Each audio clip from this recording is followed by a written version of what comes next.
Alright, I'm going to be doing an overview and a video series of a late 2010 MacBook Air. And the reason I'm doing this is I understand it's old, but you can find these things at a really good price actually on eBay right now. Of course, I said it's 2010. It's got okay specs for being 2019 now. And the reason I'm doing this is because when I was going to get this, I was trying to look up reviews and anything I could find to read about the performance of this thing for what I do, which it's kind of a lackluster from what I've read for what I want to do with it. I've come from big powerhouse machines, but we're gonna see how it works for me. Of course, you've got two USB ports on it. You've got your what do you call that? SD card slot, mini display port is what it's called, not micro display port. Excuse that. You got headphone microphone jack, MagSafe, microphones over here. Okay, let's get into specs because it's late. I'm kind of tired, as you can see. 2:25 in the morning. So I'm gonna try and throw this together. I'm probably only going to do one shot at this for this first video. This is a 13-inch model. I think it's 1440 by 900 is your resolution on it. It's got a 1.86 gigahertz Core 2 Duo SL9400. This is up for that exact reason because this is a processor I am not familiar with. I think it's more geared towards Apple, but I'm not sure just because I've never heard of these processors, some of them, but I guess it's Paneer based.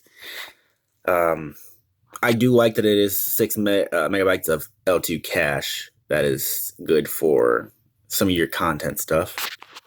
And then this crap keeps popping up. I need to fix that. I don't know what's going on with that. This has got 2 gigs of RAM. You have an option to upgrade to 4 from the factory, but then they say it's non-upgradable. From what I've looked into, you can take this to some shops. How well it works, I don't know because I have not done it. I don't know if I will do it. I may or may not, depending on how long I decide to keep this thing or how much I even use it. Some shops will actually solder on an extra 2 gigs of RAM for you because you can max these out at 4 gigs. What am I missing here? Oh, graphics. NVIDIA 320M. It's not a GT. They're like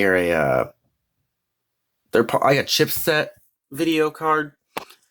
So 256 megabytes of video RAM, just like the older 9400 and 9600Ms that the older Macs used to have. I used to have a late 2008 MacBook aluminum unibody with the 9400M. So I'm gonna be surprised to see how much better this performs. I've only had this for a day. I haven't done too much with it yet. Installed a couple applications like Discord, GeForce Now, Steam, that kind of jazz. I've got 256 gigabyte flash storage.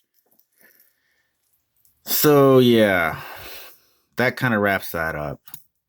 I rambled on there a lot. Hopefully y'all can excuse that because I plan on making this a pretty decent series on this computer.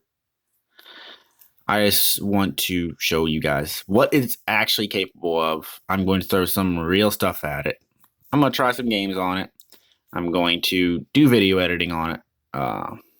Photo editing. It's a take-around computer. I do a lot of stuff. So there's going to be a lot of content on this.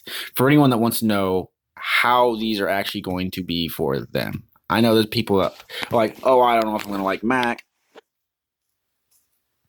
So they'll go with a cheaper Apple computer just to see if they like it or not. personally, I like them. This will be number 3. I am predominantly a Windows user. I've built a lot of my desktops. I've also had the 2008 MacBook, a 2006 iMac, which I flippin' love, but Apple and we're done supporting this. That's one of the biggest things I don't agree with Apple is their support, but whatever. I'll talk about that in another video. Yeah, hopefully this wasn't too bad. I'm gonna end it here. More videos to come.